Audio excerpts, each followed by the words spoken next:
Welcome to the Tuning In podcast, where we talk alignment, intuition, and our internal guidance system. We cover woo-woo topics in an approachable and practical way. I'm your host, Dana Evans of Alignful.com.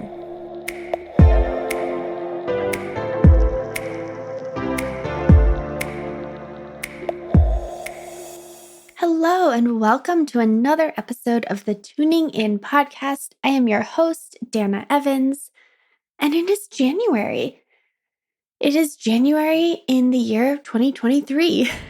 So welcome everybody to the new year. I'm wondering how you're feeling, where your energy is at, and if you are following your own internal flow, the flow of your inner voice to guide you toward what is best and highest for you right now. I know this is an interesting time. We talked about this in the last couple of episodes about this pressure to dive into the new year when it's literally a time of wintering and going against the grain a little bit if it feels right for you and easing into the year, using January as like a runway month. In fact, oh my gosh, a good friend of mine just messaged me this morning. So today's January 9th. And she literally just said to me, she said, I'm channeling you and deciding to do my 2022 review and 2023 manifesting in February. I need a transition month. This month is dedicated to slowing down and getting back to the basics. It's too much pressure and stress right now to dive into 2023. Oh my gosh. Yes. I replied to her. I said, oh my gosh, I've never been so happy to hear something. Yes, yes, yes. It's allowed. It's okay. We don't have to follow the nudge is a light way to say it of society, of this external expectation. I recently read an email from one of my friends and teachers. Her name's Alicia Jane. I'm in her movement membership called Daily Ritual. I'll put a link in the show notes. I just love her movement.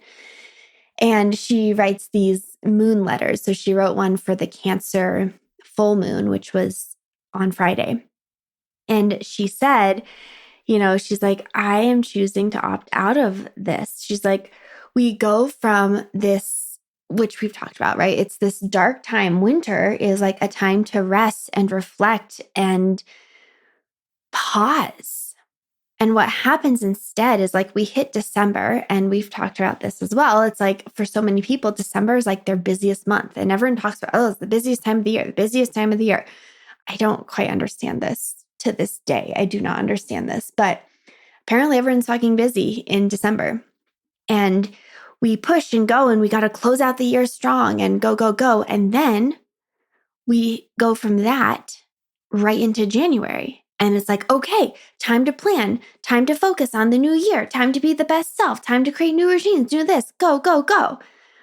And those 2 months, December and January, are a time to be slow. Now, actually, gosh, if you're in Australia, if you're in wherever the heck you are in the flipped months, it actually might be really natural in January to dive into new visions, right? Because it's summer. But here, it's not. And so she was just kind of saying her words about that of we go from the busiest month to this energy of we have to force and go and create. And then the question becomes, well, when do we rest? When do we reflect? And when do we let the lessons land? And I love to hear, I know this is much of what I've shared on the podcast, my take, but I really love to hear that other people are in this boat as well. And if you're in this boat, what does it look like to ease into 2023 and not to force your way into it? Yeah. So with that, I took a couple of weeks off from the podcast, and I haven't been doing much with clients. It's just been a pretty slow, quiet time for me.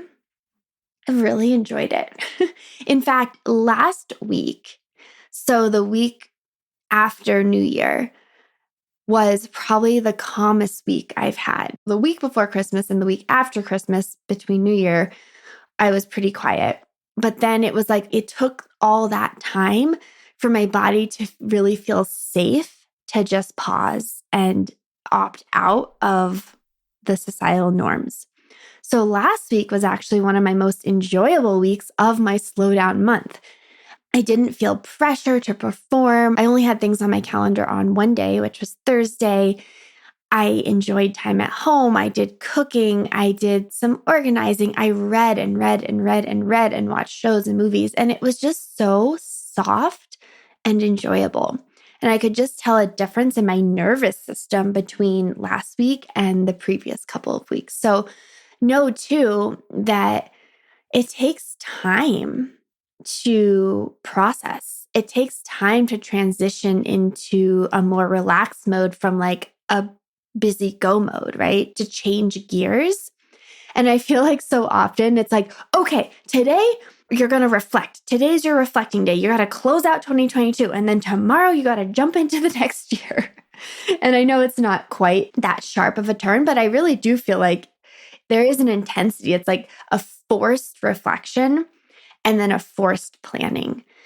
And I think reflection doesn't need to be as active. It can be a more passive and slow process. So anyway, I know I'm a broken record on this, but I feel like it's really important for us to hear these messages because it's so easy to get sucked back into the collective energy of the year. So let your inner voice guide, let your own pace be your guide, and let that be enough. That would be my offering to you. So with that, I did have, this was so much fun. A good friend of mine, a past client and sometimes current client of mine, she asked me if she could have an inner voice session. And we ended up doing one on Saturday on New Year's Eve. And it just felt so lovely and so aligned. And she has had a hell of a year. Like her year was like, it was just like bomb after bomb after bomb dropped and just things just blew up and exploded. And I do have permission from her to share some of this. And it was just a doozy and thing after thing. And it felt like it got more intense toward the end of the year until like really the last thing exploded. And she'd been processing and like doing what she needed to do to move through that. But she knew that ultimately she needed to have an inner voice session because sometimes when things are so intense, like you can kind of hear your inner voice, but it's much easier to have a facilitated session to really put the mind at ease and allow you to drop really deep and allow your inner voice to truly speak. It's not always super easy to do in the midst of turmoil. So once some of the dust had settled, she's like, okay, I am ready. Can we book our session? I'm like, hell yeah. So we have our session and it was so powerful. And I'm going to talk about one of the big guidances her inner voice gave her and how that actually overlaps with a recent guidance from my inner voice and why it's so fun to trust our inner voices, even if it doesn't totally make sense. So we talked about all these hot topics and everything. And one of the things that I asked her, and I often ask inner voices this, I think this is such a good question because the mind thought it should be doing one thing. The mind's like, this is what we should be doing. This is what we're focusing on in the aftermath of this year. And the mind was really focused on it.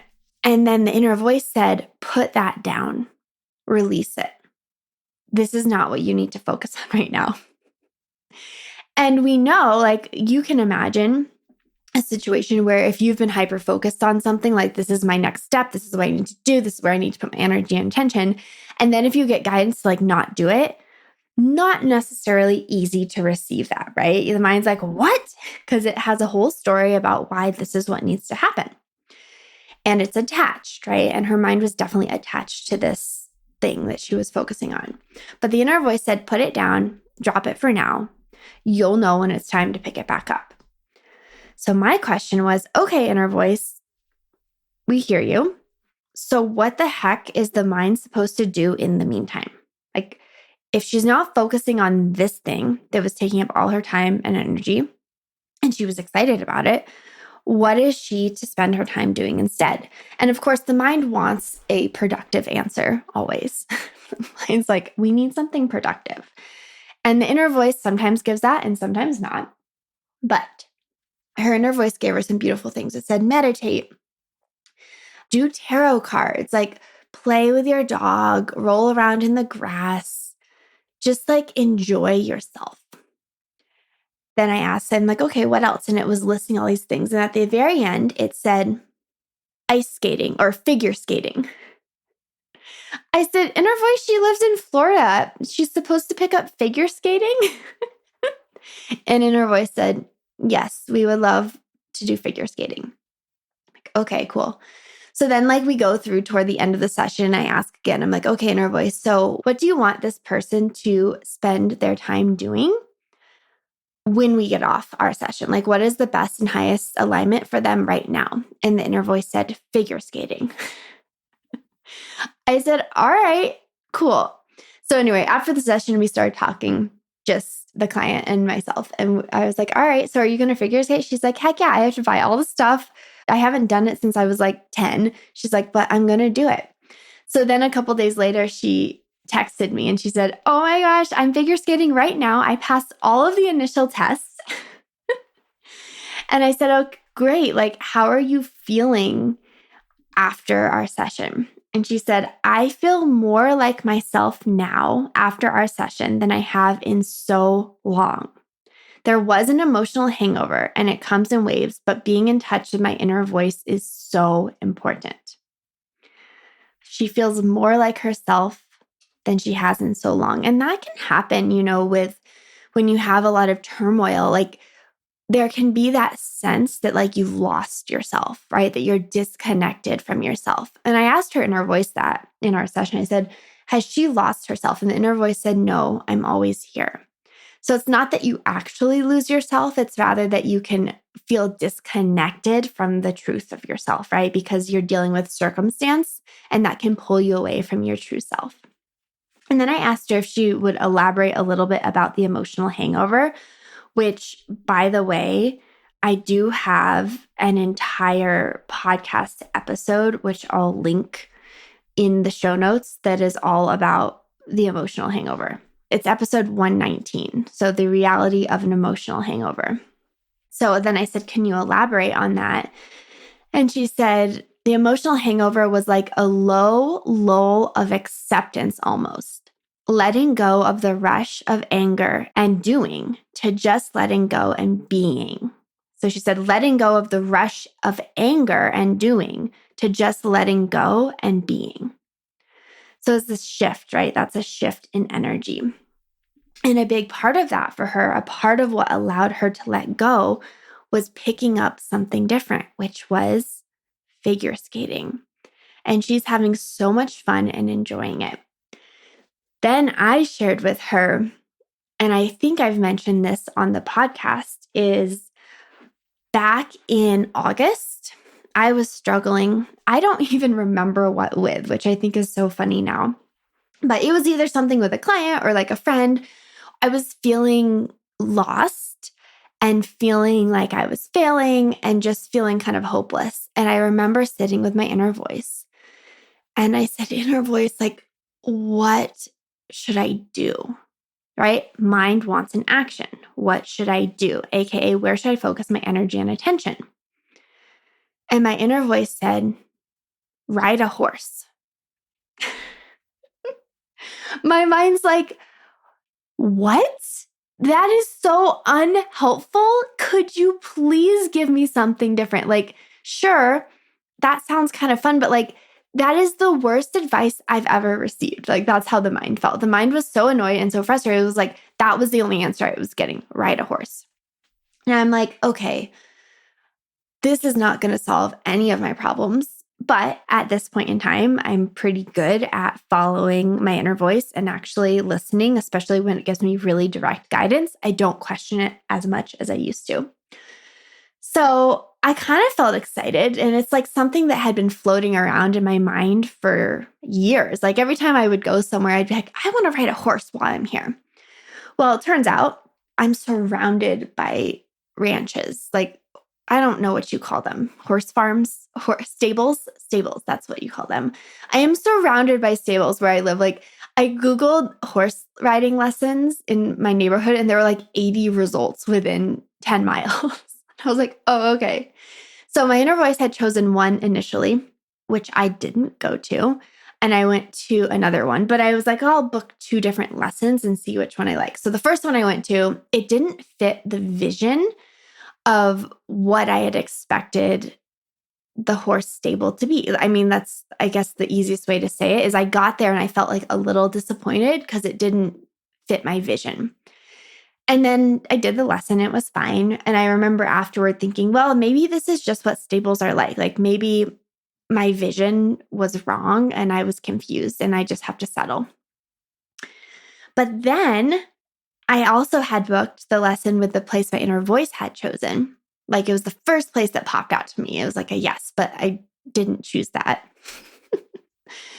And then I had booked a lesson there and I went there and it was like my whole body thought, oh, this is it. And it's this beautiful, it's like 10 minutes from my house. It's up high, like on a ridge. So you have the most gorgeous views of like the Flatirons. That's a little mountain range. And the Denver skyline, like you can see everything. It's this cute little house.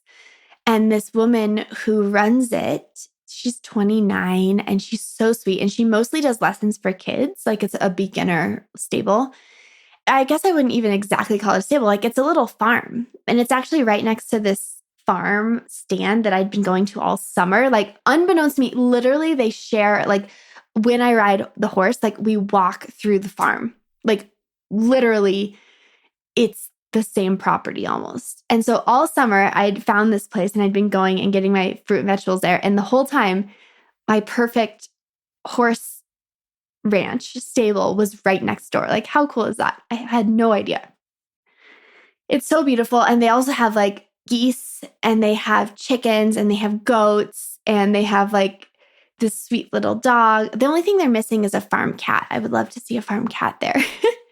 And she rescues, so it fits more of my vision and values. Like she rescues horses and trains them. And she also keeps horses and they have like 10 at a time. So it's like really simple.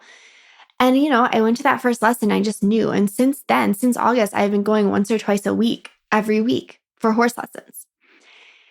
And I only knew, right, the next step. Like I only knew that I needed to book a horse lesson. Then I only knew that like this was the right place. And then I only kept knowing like, this is what I need to do.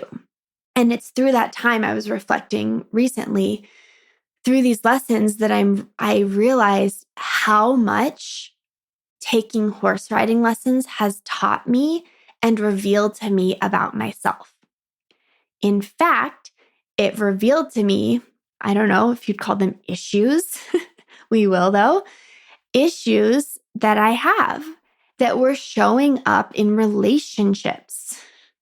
Both client relationships and personal relationships. Like, I'm like, oh my God, me working with this horse is highlighting like my weaknesses in relationship. And so when I think back, I realize like when I asked my inner voice, what do I do about this relationship challenge that I'm having? And it said, go horse riding. I never could have known, my mind would have never chosen that because it didn't feel like a practical action to fix the problem, right? You can hear those are mind words, practical action to fix the problem. But my inner voice knew something that I didn't. It didn't need to tell me why. It just needed to tell me what. Like, here's the next best step. That's always what your inner voice will give you. It's like, it's in the present, in the now, the next best step. It's not a future teller. But it just knew that was what I needed. And through that, I mean, it's revealed so much. For example, I need to learn to assert myself with the horses. And I don't want to. Like, it's really hard for me. I am terrified of hurting the horse and like hurting the horse's feelings. And so then I won't assert myself. I'm like, I'd rather just have the horse do whatever it wants and be like, it's okay, buddy, and like coddle the horse than for the horse to like, you know, listen to me and pay attention to me and like give me respect. If the horse wants to go fast, I'm like, sure, we can go fast. If the horse doesn't want to walk, I'm like, cool, we'll just stand here. And it's hilarious. And of course, through all these lessons, I'm learning to address these things about myself. These are personality traits, okay? And one of the things, I have asked Jackie, my trainer, so many times, I'm like, but is the horse going to be mad at me? She's like, no, the horse isn't mad at you, right? So it's I can see in my relationship to the horse and my relationship to being the guide of the horse, right? When you're on that horse, they need to trust that you're someone that can guide them. And if they don't trust you, if they don't feel secure and you're a stable, assertive, strong, but also intuitive and kind and present participant in that relationship, if they don't trust that, they're not going to listen. They're going to do their own thing because they don't trust you. And I'm learning to build this trust relationship with the horse, which is a trust relationship with myself. Trust that I will pull the reins to get the horse to stop. Trust that I know how to slow down. Trust that I know how to speed the horse up. Trust that I'm not afraid to hurt the horse. I'm I didn't even want to tap it, right? She's a very gentle trainer. It's not aggressive in any way, shape, or form. She's a very intuitive, works with the horse and from their perspective. I'm learning so much, but I have to trust myself in order for the horse to trust me. And then I have to be able to trust the horse. And it's this whole beautiful unfolding that has happened that has shown me more about myself in a much gentler way to learn these lessons, right? The hard way is often can be through confrontation and through really high value relationships that you don't want to mess up. But through learning this with the horse, I then can apply it to my relationships in a gentler way. And I just, it stunned me because it's so beautiful how that happened. And my mind never would have chosen it. And there's more. I have no idea what's to come. All I know is I love being with horses now. I'm reading this book called Considering the Horse. I've met so many people that I found out they love riding horses. So I've learned so much from them. I am not kidding. I just purchased a equine bodywork program. So I'm certified in therapeutic bodywork through Bowspring. And I used to do this with people a lot. I love, not as a career, but I really love helping people in body pain. And I have a knack for physical touch. And I thought, how cool would it be if that was something I could do with a horse?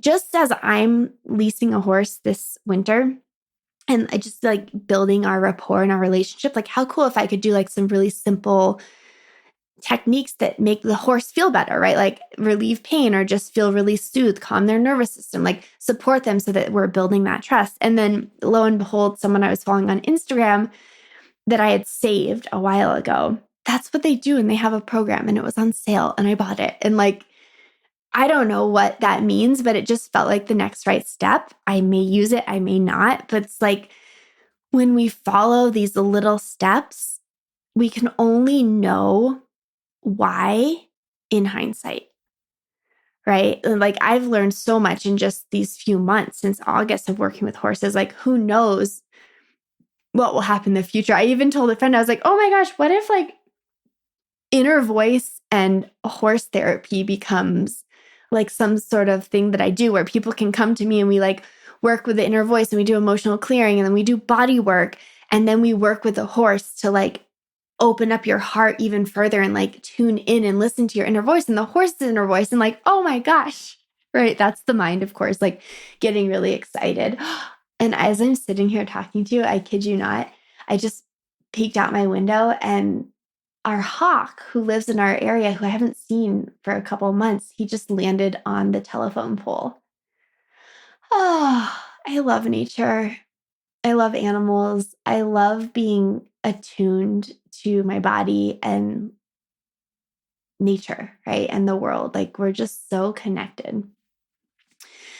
But anyway, the reason I shared the story of the horse is because it just shows us how much we don't know and can't understand but how much our inner voices know and can show us if we're willing to go there, right? If we're willing to flow with it. And that's why that client whose inner voice said it's time for her to do figure skating, I mean, kudos to her for following that. And who knows, like maybe it's just something, a fun distraction for a month that she ends up doing and then puts it down. Or maybe it's going to be this deep, expansive experience for her that shifts her trajectory for good. Either way, it's right now. And you get to follow and play with that for as long as it still feels right. And then if at any point it's not right anymore, you put it down and you find the next best thing for the inner voice. And I think that's a really good vision into this year. It's like slowing down, listening, and then having the courage to follow the guidance and the nudges. And of course, if that's something you want support with, I am available to do that. I have right now the emotional exploration, and this might shift, but for now, this is what I am offering. It's a 4-week. I might change it to 6 weeks, but it's a 4-week exploration where we choose one theme in your life or one emotion that you really want to radically shift your relationship with. So maybe for me, it would have been something like being afraid that people are mad at me all the time, or dealing with an emotion like anxiety or grief or sadness, right? Or even a sensation that you're carrying around constantly. Like if you're always feeling like you're vibrating, or you're always feeling heavy or dense, or you're always feeling just like resigned. Like just choose one focus, and then we use your inner voice and then some daily embodiment practices to really shift that through sessions, and then through chatting in between, and then through your own exploration when we're not working together, to really dive in and go there and release and allow your inner voice to truly guide you. So if that's something you're interested in, I'll put the link in the show notes and let's explore together. It's $15.55 for the month. And all the information is on the website. If you want to learn more about what that means, what it looks like, you can reach out to me as well. But I just know that that's what we're all needing. And I'm so excited to facilitate and support that. Like, if you can find your own horse riding lesson, right? If you can find your own figure skating, if you can have these sessions that help you feel more like yourself than you have felt in a while, like what's more important than that? What's more important than finding that voice within you that is you, that is your truth, and letting everything else unfold and evolve from there? That's your expander, right? That's what's going to ricochet you and catapult you, maybe is the better word, into this year, into the highest alignment and the most powerful energy. So with that, thank you as always for listening. I have more to share. I have a lot that's coming this year, but in honor of easing into the year, I just felt like this practical and experiential offering for the podcast was right and the most aligned. So I trust that it supported you in the way you need to. If you have anyone else that you think it would support, please share it. Leave a review on iTunes. It's actually really helpful when you leave reviews. And if you have anything that you want to share with me, any questions or comments or things that you want me to talk about, definitely put them. I have a link in the bio as well for a podcast questionnaire form where you can share with me and just talk to me so that it's a more of a two-way street. And just click that link and you can put in anything that you would like to share or you want to hear about or any questions that you have. So grateful for you. I'm so grateful for this outlet and this podcast, and I'm excited for what's to come this year, all in due time. As always, thank you for tuning in, and I'll see you next time.